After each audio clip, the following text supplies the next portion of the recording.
¿Qué tal, queridos amigos? Pues bueno, este programa vamos a comenzar a adentrarnos un poco más en el tema del Maestro Jesús o Jesús de Nazaret, ya que estamos llegando prácticamente a estos tiempos de la crucifixión, de la Semana Santa, la Semana de Pascua, y pues quisiéramos indagar un poco acerca de estos temas, darles información y a lo mejor que ustedes puedan lograr percibir un enfoque diferente a la historia que nos han contado, donde solo es castigo, donde solo son pecados, donde solo es bajo mis condiciones, si no realizas algo, pues ahora sí como dicen, te va a ir mal. Entonces, comencemos con este programa que a mí en lo particular, Paquito, me apasiona demasiado. Y pues bueno, te cedo la palabra. No, Fer, pues muchas gracias, de verdad. Pues sí, ya estamos en Cuaresma, ya en vísperas prácticamente de Semana Santa y probablemente continuando con estos programas donde habíamos hecho alusión al concepto del amor, pues sería interesante que pensáramos en el amor desde la perspectiva cristiana, que es la perspectiva cultural con la que estamos más familiarizados, pues por razones evidentes. Bueno, Jesús de Nazaret es un personaje históricamente muy importante. Es un personaje que nos trajo prácticamente una noción de amor que el mundo clásico no había conocido.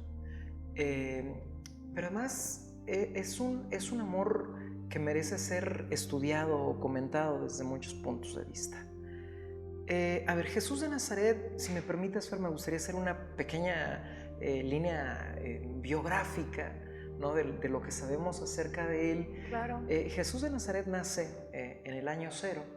Su nacimiento constituye, de hecho, la división de la línea temporal en el mundo occidental. Hay un antes de Cristo y hay un después de Cristo. Jesús de Nazaret nace en el contexto del Imperio Romano. Hay que recordar que el Imperio Romano acababa de fundarse 27 años antes con el emperador Octavio Augusto y que el Imperio Romano se encuentra en vías de expansión. El Imperio Romano va a alcanzar sus máximas dimensiones territoriales aproximadamente unos 100 años después, con el emperador Marco Ulpio Trajano. Roma, para estos momentos, ya tiene prácticamente todo el dominio del mar Mediterráneo. Se extiende prácticamente por toda Europa, se extiende por buena parte del norte de África e incluso llega a algunos dominios asiáticos.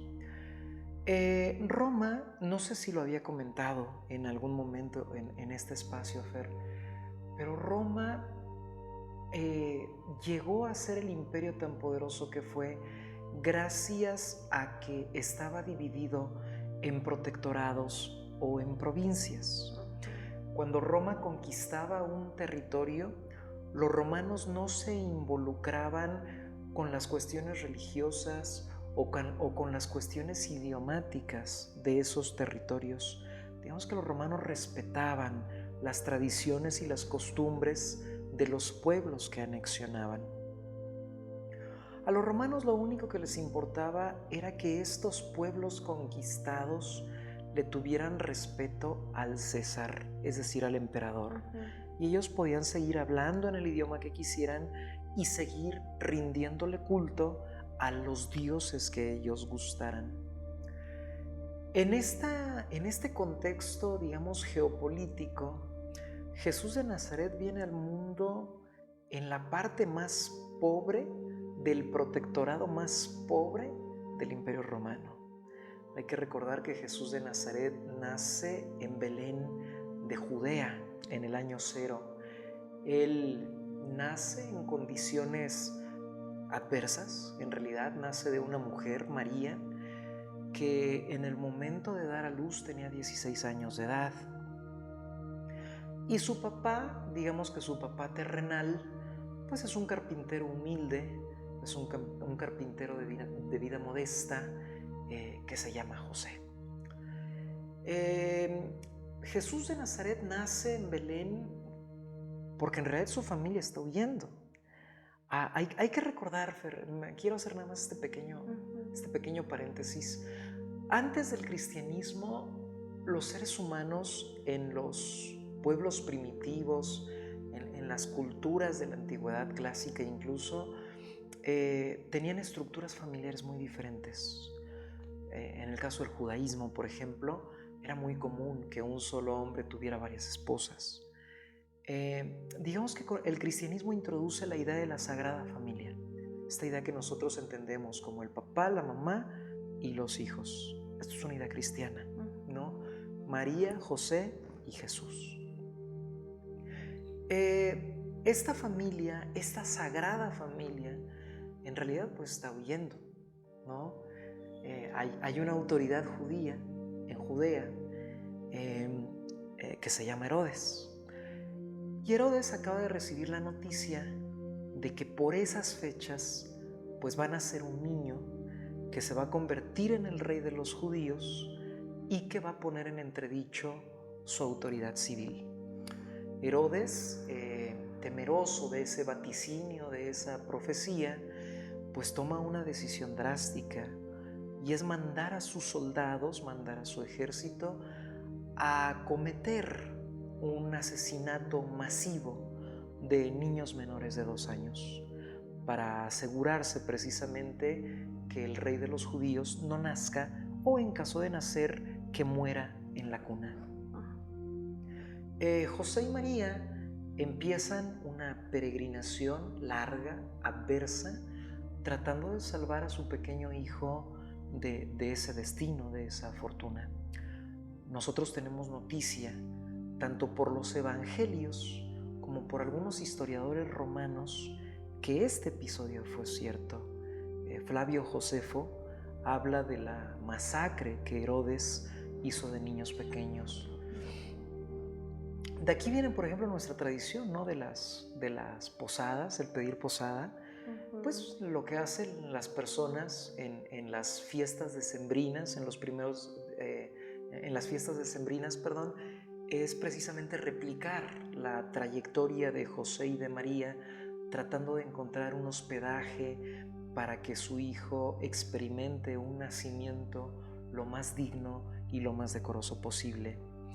Nosotros sabemos que Jesús de Nazaret nace en este contexto, y yo diría, Fer, a propósito de lo que trata este programa, que el mensaje de amor de Jesús empieza desde ahí.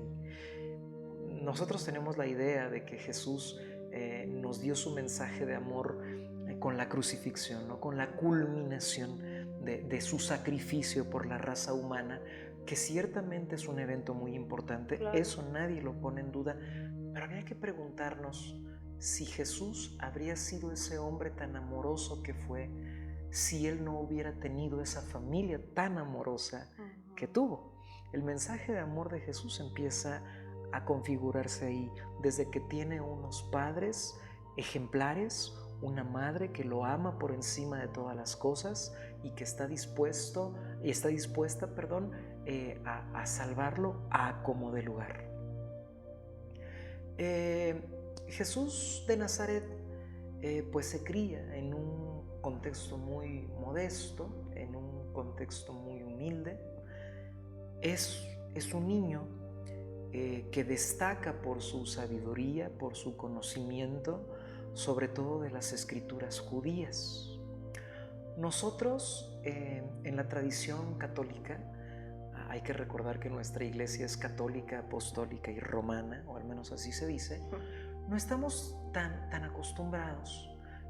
Pero, por ejemplo, cuando nosotros revisamos las imágenes del niño Jesús o del niño Dios, tal como se representaba en el arte bizantino, nosotros nos damos cuenta que al niño Jesús se le representaba con la cara de un anciano, ¿no? Invito a los miembros de tu audiencia a que busquen imágenes en Google del niño Jesús en el arte bizantino, y van a notar que aparece María con Jesús en brazos, pero a pesar de que tiene un cuerpo de niño, tiene la cara de un viejo. Eso tiene un poco que ver con lo que mencionábamos en alguna ocasión acerca de por qué los dioses griegos la mayoría de ellos no habían tenido infancia. Claro. Es una muestra de que la vejez es sinónimo de sabiduría. Entonces Jesús, al ser hijo de Dios, pues incluso en su infancia tuvo que tener sabiduría, tuvo que ser sabio, tuvo que tener conocimiento. Jesús de Nazaret, entonces decía yo, destacaba por su inteligencia, por su cultura. En los evangelios tenemos algunos indicios de su infancia, pero lo perdemos de vista a los 12 años de edad. José y María van caminando por el templo judío en Jerusalén, y de repente Jesús de 12 años se les pierde de vista. Ellos se alarman porque el niño está extraviado, empiezan a hacer una búsqueda exhaustiva y lo van encontrando en una de las salas principales, dándole cátedra a los doctores judíos. A partir de ese momento, Fer, pues nosotros ya no tenemos mucha noticia de la vida de Jesús, al menos no en los evangelios canónicos. En los evangelios apócrifos sí se habla de lo que hizo Jesús en el transcurso de los 12 a los 33 años. Pero eso es otro tema que, si quieres, podemos dejar para otras emisiones. Gracias. Por lo pronto me gustaría solamente recuperar al Jesús adulto, al Jesús que empieza a experimentar un proceso de autodescubrimiento, un Jesús que, a pesar de que era hijo de Dios y de que aparentemente tenía un papel tan relevante en la historia de la humanidad, nunca estuvo seguro de lo que estaba a punto de vivir. Eso es algo muy importante, Fer.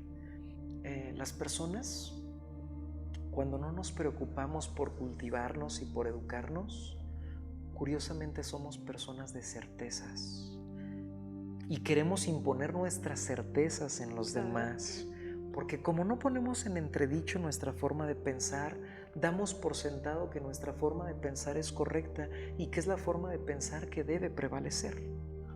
Cuando una persona, por el contrario, se cultiva, cuando una persona estudia, las personas se vuelven gente de dudas. Los sabios son hombres y mujeres de dudas, y Jesús de Nazaret era un sabio. Por eso es que a lo largo de toda su vida él albergó muchas dudas, él albergó muchísimas dudas. Cuando él empieza su proceso de autodescubrimiento, porque aparentemente él tenía indicios de que era diferente al resto de los hombres, él toma de hecho una decisión drástica, que es separarse de la sociedad por completo para vivir en el desierto, literalmente, y pasar muchos días en ayuno. Se dice que ahí Jesús de Nazaret incluso recibió la tentación del demonio. El demonio le dijo: si te alías conmigo, yo, a diferencia de Dios, que te está pidiendo tu sacrificio, ¿no?, que te está pidiendo tu muerte, yo te doy el poder completo sobre la tierra. Vas a tener un destino mucho más próspero y más dichoso conmigo. Y Jesús, con su lado humano, se siente tentado, pero termina rechazando ese ofrecimiento. Después de muchos días, dicen las Sagradas Escrituras, Jesús de Nazaret por primera vez tuvo hambre y probó alimento. Y entonces regresa a la sociedad ya como un ser plenamente iluminado, a tratar de divulgar la verdad de Dios o la palabra de Dios. Y entonces nosotros tenemos que Jesús de Nazaret pues hace muchas cosas importantes en la última etapa de su vida, que es cuando él ya tiene 33 años. Hay que recordar, Fer, que Jesús de Nazaret fue crucificado a esa edad, cuando el emperador de Roma era el emperador Tiberio, ¿sale? Entonces Jesús de Nazaret hace cosas y obra milagros, generalmente argumentando la fuerza del amor. Siempre que Jesús de Nazaret hace algo prodigioso, siempre que Jesús de Nazaret hace algo impactante a los ojos de los seres humanos, Él pone como estandarte el amor. De hecho, algo que me gustaría subrayar es que muchos comentaristas de la Biblia, muchos exégetas de la Biblia, dicen que muchos de los milagros de Jesús no fueron milagros propiamente dichos, como nosotros nos empeñamos en comprenderlo, un milagro como algo que excede las leyes de la naturaleza, sino que los milagros de Jesús más bien eran como los mensajes que Él sembraba, la palabra que Él... Porque una vez se pregunta eso, ¿no? ¿Por qué en los tiempos bíblicos había tantos milagros? ¿Y por qué en la época contemporánea esos milagros ya no proceden? En los tiempos bíblicos un hombre era capaz de partir, por ejemplo, un mar completo, ¿no? O un hombre era capaz de devolverle la vista a un ciego. O ¿por qué ya no existen esas cosas que obran tanto en el Antiguo como en el Nuevo Testamento? Lo que dicen estos comentaristas de la Biblia es que muchos de esos milagros, y puntualmente los milagros de Jesús, tenían más bien que ver con los mensajes, con el mensaje de amor. Hay un episodio muy famoso que seguramente todos conocen, que es la famosa multiplicación de los peces y de los panes. Si nosotros pensamos que, de acuerdo con algunos historiadores de la época, Jesús de Nazaret llegó a reunir grupos, multitudes de más de 5,000 personas. Ojo, parece un número muy reducido. Ahorita si lo comparas con los números de los influencers o todo eso, pues es nada. Pero si piensas que eso era la cantidad de gente que estaba congregando en Judea, o sea, Jesús era un fenómeno de masas. Claro. Era un fenómeno de masas. Parece imposible pensar que alguien haya sido capaz de solamente de 2 peces y de 5 panes tener el alimento suficiente para alimentar a un público de 5,000 personas. Se dice en los evangelios que Jesús de Nazaret fue capaz de hacer eso. Pero los comentaristas bíblicos, Fer, insisto, mencionan que probablemente ni eran 5,000 personas los asistentes, ni eran solamente unos cuantos peces y unos cuantos panes, sino que el gran poder de obrar milagros de Jesús se debía a que, argumentando el amor al prójimo, era capaz de enseñar el valor de compartir. O sea, seguramente lo que impactó tanto a las personas de Jesús es que, en lugar de decir, tenemos poca comida, solamente es para nosotros, lo que verdaderamente causó impacto en esa gente fue que dijo, tenemos poca comida, somos muchos, vamos a compartir porque aquí todos somos iguales. Y todos tenemos derecho a tener nuestro estómago lleno y a tener nuestras necesidades básicas satisfechas. Probablemente esos fueron los verdaderos milagros de Jesús, el mensaje de amor. Si tú piensas, por ejemplo, en otro milagro que también es muy conocido, los estoy eligiendo al azar. Sí, claro. Si tú piensas, por ejemplo, en la resurrección de Lázaro. Oh, sí. Sí, es también un episodio muy conocido. Jesús llega, tiene 2 amigas, ¿no? Que son Marta y Magdalena, y ellas tienen un hermano que se llama Lázaro, que acaba de fallecer. Jesús llega con sus discípulos a su casa, le dan la noticia. Estas mujeres están acongojadas, están tristes porque su hermano Lázaro falleció. Le dicen que de hecho ya tiene días que ha fallecido y que por eso ya lo han sepultado.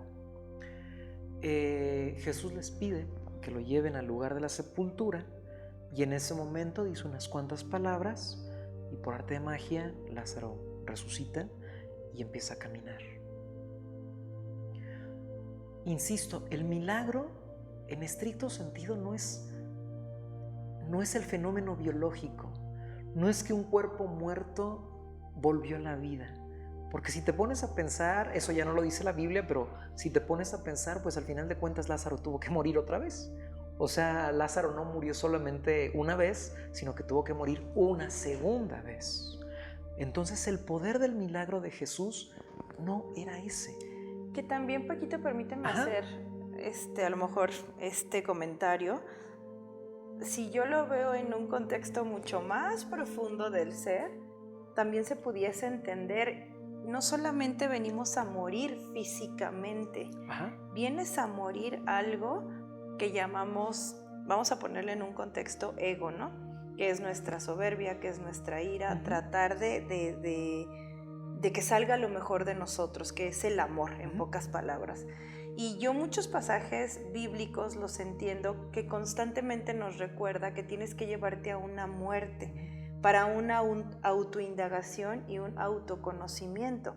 Por eso tan famoso el desierto y te iluminas. ¿Por qué? Porque te enfrentas al demonio, que el demonio obviamente es tu mente, que en todo momento crea caos, crea escenarios tormentosos, te regresa al pasado y te dice, la regaste, te hicieron, te volvieron y ta. Entonces, ¿cuántos personajes, ahorita estamos hablando principalmente de Jesús, pero cuántos personajes que le llaman iluminados o despiertos pasaron por estas travesías, Paquito, de irse a un desierto, de irse a cuevas, de irse a las montañas, de irse a perder lejos para llevarse ellos a una propia muerte y entonces resurgir o la resurrección, ¿no?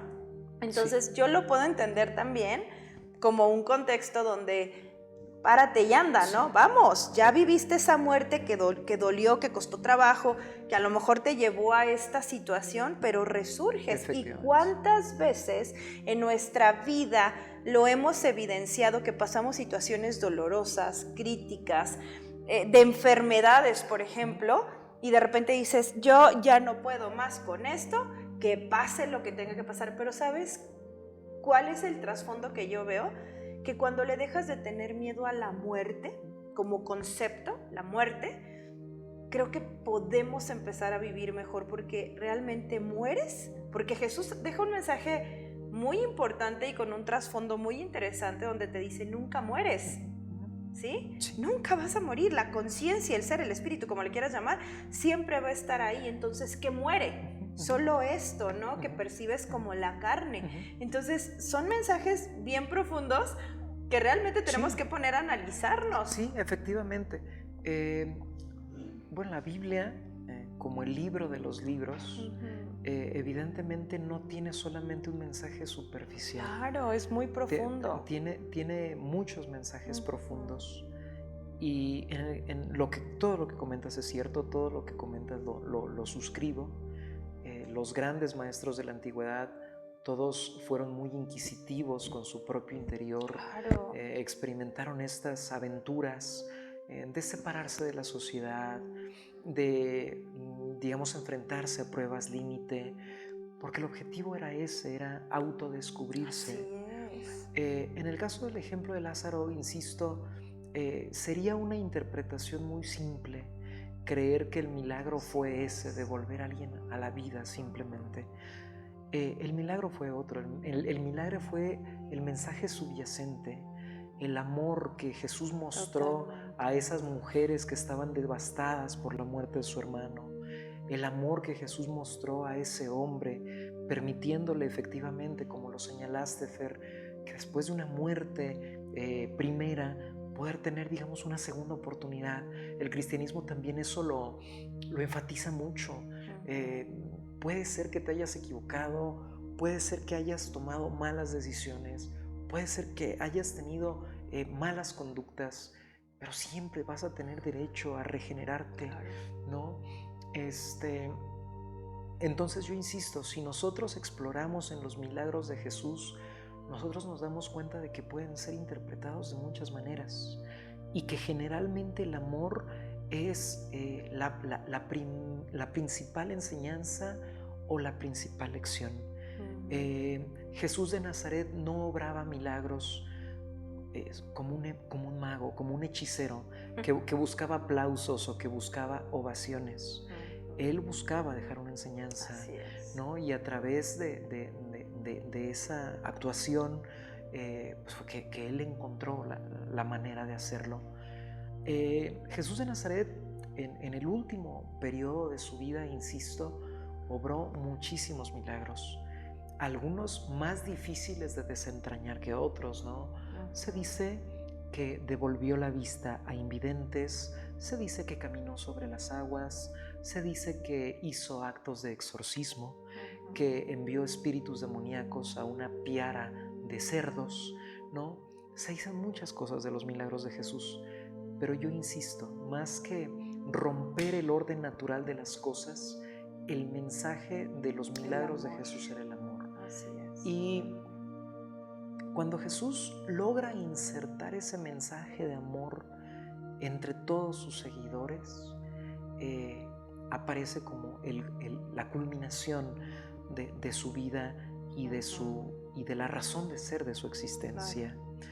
Jesús de Nazaret regresa a Jerusalén en el día Domingo de Ramos, hay que recordarlo, e ingresa ahora sí siendo ovacionado por los habitantes de Jerusalén, porque todos han escuchado hablar de un joven rabí que está predicando una palabra muy diferente a la palabra judía. En la Biblia, Fer, específicamente en el Antiguo Testamento, el Antiguo Testamento tiene 3 divisiones. El Antiguo Testamento, los primeros 5 libros se llaman Pentateuco o Torá. La segunda sección se llaman libros de los profetas y la tercera sección se llaman libros de sabiduría. Y ahí se cierra el Antiguo Testamento. Sí.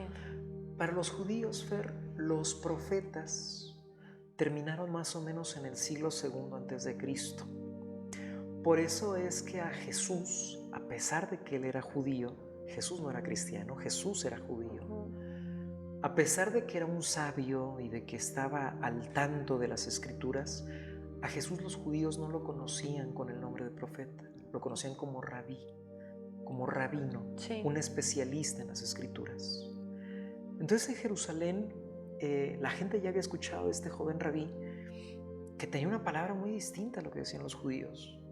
Yahvé, el Dios judío, es un Dios muy colérico, es un Dios iracundo, es un Dios que toma revancha, es un Dios que se venga, es un Dios que tiene el fin de exaltar al pueblo judío, a veces destruyendo pueblos enteros. El mensaje de Jesús de Nazaret era completamente contrario. Basándose en el judaísmo, básicamente lo que Jesús de Nazaret vino a decir es que que los seres humanos somos imperfectos, por principio de cuentas. Por eso es que Dios le dio una dimensión humana a Jesús. Jesús era Dios, pero también era humano. Claro. Pero sobre todo, insisto, que los seres humanos nos equivocamos y que en ese sentido tenemos derecho a perdonar, a recibir perdón, pero siempre y cuando también experimentemos un arrepentimiento genuino. Yo creo que eso es uno de los grandes mensajes de Jesús de Nazaret, que el amor siempre tiene que estar oscilando entre estas dos fuerzas. El amor requiere de perdón, pero también requiere de arrepentimiento. Si solamente existe uno de estos pesos, la balanza pierde su equilibrio. Si solamente hay perdón y no hay arrepentimiento, lo que termina por haber es permisividad, es laxitud. Las personas actuamos y arrogancia. Y al revés, si solamente hay arrepentimiento pero no hay perdón, pues tampoco nunca va a haber un avance. Claro. El amor de Jesús, no sé qué piensas tú, Fer, pero me parece que se desplaza en estos dos extremos, el perdón y el arrepentimiento. Y creo que a lo mejor hasta el amor de Jesús, Paquito, no sé si se puede entender como tal, como un concepto, o simplemente es recordar que ya somos, que somos eso. Y como lo hemos mencionado en programas pasados, no sé en qué momento se nos olvidó, en qué momento vivimos situaciones donde viste el amor separado de ti, ¿no? Entonces es simplemente a cada instante recordar que somos esa fuente de amor, que somos amor como tal en toda la expresión, porque no sé si hasta el amor se puede explicar no solamente como un tema biológico, como un concepto para tratar de entenderlo, pero creo que es romper esas fronteras del pensamiento, del cuerpo, de la emoción, ¿no? Y simplemente hacer actos, obviamente empezando por nosotros, de gentileza, de comprensión, porque entonces tú vas a poder llegar con la otra persona o con tu hermano o con tu hermana y hacer exactamente lo mismo. Pero sí, claro, Jesús dejó un mensaje que en todo momento tiene que estar presente: el amor, no hay de otra. Sí. El amor, porque eso va a romper absolutamente las barreras de todo odio, de toda separación, de todo resentimiento, de toda ira, de toda traición y todas esas cosas que conocemos como conceptos. Efectivamente, Fer. Pues Paquito, yo creo que en este momento cerramos el programa y esperemos que haya dejado un mensaje profundo en ustedes. Lo poco que se mencionó de Jesús de Nazaret, que fue ahora sí y que sigue siendo, por así llamarlo, el maestro de maestros. Muchas gracias, Paquito, un honor tenerte aquí. Hasta la próxima.